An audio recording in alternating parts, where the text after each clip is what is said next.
Indah ya bunga itu. Nah, nanti Ibu berharap kalian bisa membuat bunga itu dari limbah lunak yang sudah kalian pelajari sebelumnya. Ya. Nah, bagaimana caranya? Baiklah, Ibu akan jelaskan tentang perancangan kerajinan limbah bahan lunak dengan kompetensi dasar, merancang, membuat, dan menyajikan produk kerajinan dari bahan limbah lunak. Produk kerajinan yang berkualitas dibuat dengan memperhatikan beberapa tahapan dan persyaratan yang ada. Nah, persyaratan perancangan kerajinan yang harus dipahami meliputi yang pertama, kegunaan. Jadi benda kerajinan harus mengutamakan nilai praktis, yaitu dapat digunakan sesuai dengan fungsi dan kebutuhan.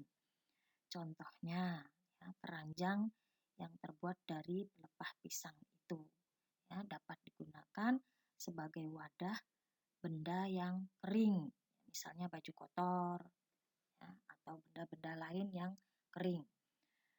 Mungkin kalian ingin membuat hiasan saja. Nah, bisa dibuat miniatur ayam dari kulit atau cangkang telur, atau dari kulit tumbuhan atau polong atau kulit buah yang kering lainnya. Ya. Nah, atau kalian ingin perlengkapan minum dari batok kelapa. Nah, maka dapat kalian buat bahannya dari batok kelapa yang kering, ya. Lalu dibuat seperti pada gambar atau model yang lain. Yang kedua adalah kenyamanan. Benda kerajinan harus menyenangkan dan memberi kenyamanan bagi pemakainya. Yang ketiga, keluasan. Benda kerajinan harus memiliki keserasian antara bentuk dan wujud benda dengan nilai gunanya. Contohnya, nah ini beberapa kerajinan dari limbah lunak anorganik. Contohnya adalah tas dari limbah plastik kemasan. Nah, ini supaya nyaman, tangkainya atau talinya bisa kita gunakan kain ya, sehingga saat digantungkan di pundak atau dipegang itu agak sedikit lembut atau lentur. Lalu kemudian contoh berikutnya adalah hiasan pensil dari kain perca ya. Nah, pensil itu harus seimbang atau serasi ukurannya dengan hiasannya. Jangan sampai kegunaan pensil itu menjadi berkurang saat hiasannya misalnya ya terlalu besar atau bentuknya antara kepala dan badan tidak sesuai. Nah, ini nanti akan mengurangi nilai gunanya. Lalu contoh berikutnya adalah miniatur dari kotak kemasan. Nah, ini harus nyaman dan juga harus serasi ya antara ukuran orang, bentuk orang dengan kendaraannya misalnya. Nah, lalu kemudian tas dapat juga dibuat dari kain perca. Ya. Nah, kain perca itu adalah kain potongan sisa membuat pakaian. Yang keempat adalah keamanan. Benda kerajinan tidak boleh membahayakan pemakainya. Yang kelima adalah keindahan. Nah, ini justru biasanya menjadi faktor atau hal yang utama ya. Karena benda yang indah mempunyai daya tarik lebih dibanding benda yang biasa-biasa saja. Keindahan sebuah benda dapat dilihat dari beberapa hal, di antaranya dari bentuk, warna, hiasan atau ornamen, dan kualitas bahan bakunya. Nah, contohnya produk kerajinan dari limbah koran ya dengan berbagai teknik itu memiliki keindahan yang berbeda-beda ya. Contohnya miniatur keledai itu ya. Lalu jika limbah koran itu dibuat lemari. Lalu jika dibuat wadah pakaian atau kotak lain yang bisa digunakan ya untuk tisu seperti yang gambar C itu atau untuk kotak tempat apapun ya. Nah, maka kita pasti melihat mana yang lebih indah. pasti itu yang akan menjadi minat pertama. Dan biasanya kalau indah itu nilai ekonomisnya juga akan lebih tinggi. Lalu proses perancangan karya kerajinan harus memperhatikan hal-hal seperti di bawah ini. Nah, nanti kalian Ibu minta merancang, ya, membuat satu produk karya kerajinan dari limbah. Nah, apa saja yang bisa kalian lakukan? Yang pertama, tentukan dulu bahan dan jenis kerajinannya. Ya, maunya bahannya apa? Yang di rumah ada limbah apa?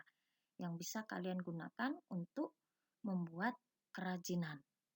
Ya, lalu tentukan jenis kerajinannya apa? Tadi berdasarkan 5 faktor tadi yang sudah dipelajari. Ya. Lalu yang kedua, penggalian ide dari berbagai sumber. Nah, salah satu sumbernya adalah video yang Ibu tayangkan ini, ya. Atau mungkin kalian punya sumber ide yang lain yang menginspirasi kalian untuk membuat produk kerajinan limbah lunak. Ya. Lalu yang ketiga, buat beberapa sketsa karya. Nah, jadi kalian buat dulu sketsanya dalam kertas. Ya, kalian buat sketsanya dengan baik, ya, bentuknya seperti apa, lalu nanti kemudian ukurannya kira-kira seberapa, lalu kemudian apa namanya, warnanya apa. Nah, bisa dibuat sketsanya lebih dahulu. Yang keempat, tentukan sebuah karya terbaik. Nah, dari sketsa itu nanti kalian bisa apa namanya, menentukan. Jadi baiknya seperti apa ya? Bentuknya baiknya seperti apa? Kemudian yang kelima, kumpulkan bahan dan alat. Nah, kalian sudah tentukan karyanya, lalu bahan dan alatnya itu silahkan kalian tuliskan, lalu silahkan kalian kumpulkan. Ya. Kemudian yang keenam, pembuatan karya kerajinan. Nah, ini akan lebih baik jika kalian tuliskan dulu langkah-langkah ya yang harus kalian kerjakan nantinya ya dalam membuat karya kerajinan itu. Sehingga nanti pada saat melakukannya akan mempermudah kalian dan mempercepat kerja kalian. Lalu yang ketujuh adalah evaluasi karya. Nah, silahkan kalian evaluasi karya kalian sendiri setelah kalian rasa sudah baik, indah, lalu kemudian manfaatnya juga sudah apa namanya memang benar-benar bisa digunakan ya. Lalu kemudian tadi nyaman, aman. Nah, silahkan kemudian kalian revisi karya. Jika dari evaluasi itu masih ada yang kurang pas atau kurang baik. Nah, boleh juga sebenarnya kalian minta bantuan anggota keluarga di rumah untuk mengevaluasi karya yang kalian miliki. Itu langkah-langkahnya, silahkan kalian apa namanya kerjakan langkah-langkah proses penciptaan sebuah karya kerajinan, ya, sehingga nanti kalian bisa mendapatkan hasil yang terbaik. Nah, ini contoh-contoh yang lain, ya, kerajinan dari bahan limbah lunak. Nah, itu Ibu contohkan lagi. Itu, ya. Oke, ini juga ya dari pelepah banyak sekali itu bentuknya. Nah, semoga menambah apa pengetahuan kalian, inspirasi kalian untuk membuat karya kerajinan limbah lunak ini. Contohkan kembali salah satu produk kerajinan limbah lunak dari klobot atau kulit jagung. Ya, materi sebelumnya juga sudah Ibu jelaskan, hanya belum Ibu buat dalam bentuk satu bagan seperti ini. Nah, silakan kalian simak sesuai dengan tanda panahnya. Ya, itu cara-caranya sampai menghasilkan produk yaitu kerajinan berupa bunga dalam pot. Potnya bisa kalian gunakan botol bekas. Ya. Kalau botol bekasnya dari plastik, bisa kalian tambahkan pasir agar pot itu atau vas bunganya bisa diletakkan di meja tegak. terima kasih untuk kalian yang telah menonton video ini.